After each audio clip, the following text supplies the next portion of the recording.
অধুরা।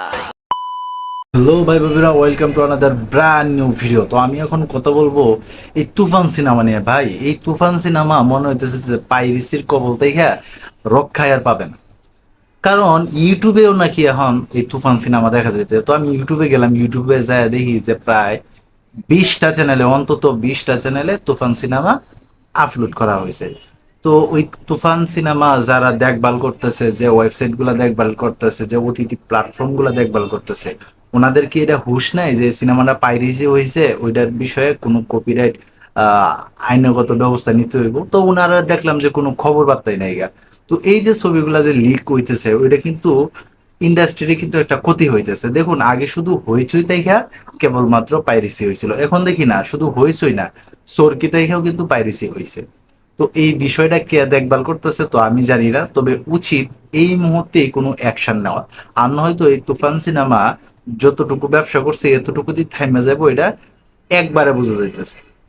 তো তুফান সিনেমা যদি ঝাপসা হইতো বা সাউন্ডের যদি সমস্যা থাকতো তাহলে একটা কথা ছিল, তা না। একবারে ফুল এইচডি কোয়ালিটি কিন্তু এখন বিভিন্ন ওয়েবসাইটে পাওয়া যাইতেছে।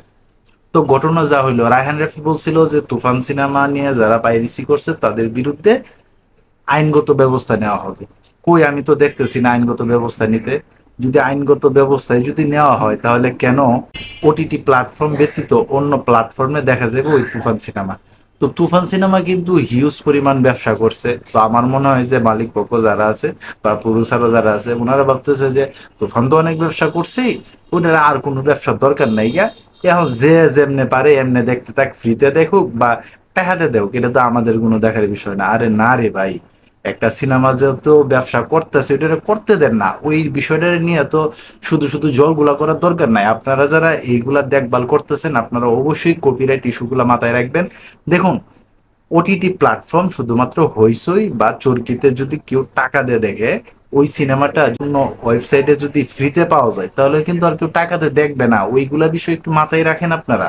যেহেতু ওটিটি প্ল্যাটফর্মে ভালো চলতেছে তুফান, তো আপনাদের উচিত যাতে ওটিটি প্ল্যাটফর্মে থাকে এই তুফান সিনেমা। এখন কিন্তু এমন একটা অবস্থা, সোশ্যাল নেটওয়ার্কেও কিন্তু এই তুফান সিনেমা দেখা যাইতেছে। তো এই বিষয়টা নিয়ে রায়হান রাফি কি ভাবতেছে কে জানে। তো সাকিব খান, তোমরা যারা আছো, এই বিষয়টা জানার পরে তোমাদের কাছে কেমন লাগলো অবশ্যই তোমরা কমেন্ট বক্সে জানাও। তো এই ছিল এখনকার মতো ভিডিও। তো সবাই ভালো থাকবে, সুস্থ থাকবে, কাছের মানুষটা ভালো রাখবে। ধন্যবাদ সবাইকে। আল্লাহ হাফেজ।